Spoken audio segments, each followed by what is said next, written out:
Hello दोस्तों, आज हम पढ़ेंगे क्लास 10 का न्यूमेरिकल, जिसमें पहला चैप्टर है पहला प्रकाश। उसका पहला क्वेश्चन है, एक 16 सेंटीमीटर फोकस दूरी के अवतल दर्पण के सामने एक वस्तु 8 सेंटीमीटर दूरी पर रखी है। प्रतिबिंब की स्थिति की गणना कीजिए। चलिए हम देखते हैं इसमें इस न्यूमेरिकल को कैसे लगाया जाता है। तो पहले क्या बोला है, 16 सेंटीमीटर की फोकस दूरी अवतल दर्पण। अवतल दर्पण की फोकस दूरी दिया है, क्या दिया है, फोकस दूरी। फोकस दूरी यानी एफ, हमारा एफ का मान दिया है कितना, तो 16 सेंटीमीटर। तो अवतल दर्पण में जो होता है उसको सभी को चिन्ह को माइनस में लेते हैं। अब देखिए उसके बाद क्या बोला है, एक वस्तु की 8 सेंटीमीटर दूरी पर रखे, यानी यू वस्तु की दूरी। वस्तु की दूरी, जो वस्तु की दूरी यानी यू का मान दिया है ये 8 सेंटीमीटर। क्या पूछा है, तो प्रतिबिंब की स्थिति ज्ञान, यानी वह प्रतिबिंब की दूरी बताना है। प्रतिबिंब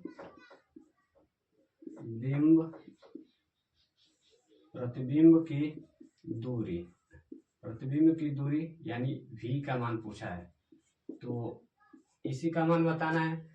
चलिए हम लगाएंगे दर्पण का सूत्र। दर्पण का सूत्र होता है, दर्पण का सूत्र होता है 1/में एफ बराबर 1/में v प्लस 1/में u। चलिए अब जो मान दिया है इसको हम यहाँ पर रखे, 1/में एफ का मान दिया है -16, यानी -16 बराबर 1/में v का मान निकालना है, तो v रहेगा प्लस 1/में u का मान दिया है -8। चलिए सब करते हैं, तो ये होगा -1/में -16 बराबर होगा 1/में v, ये प्लस और ये माइनस, यहाँ पर माइनस बनाएगा 1/8।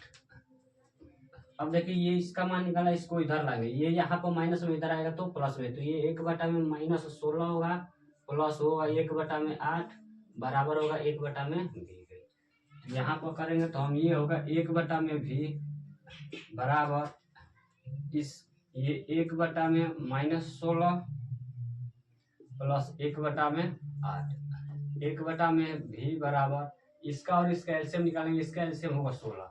इससे और इसमें जब भाग देंगे तो ये जाएगा एक बार में, एक का गुणा एक में होगा तो -1, ये प्लस है तो प्लस। इससे इसमें जब भाग देंगे तो ये जाएगा 2 बार, 2 का गुणा एक में होगा तो 2 1 में 2, यानी 1/में v बराबर जो होगा, यहाँ देखिए 2 में से 1 घटेगा तो ये 1 और बटे में 16, यानी v का जो मान आएगा ये होगा 16 सेंटीमीटर। चलिए इसके बाद हम देखते हैं अगले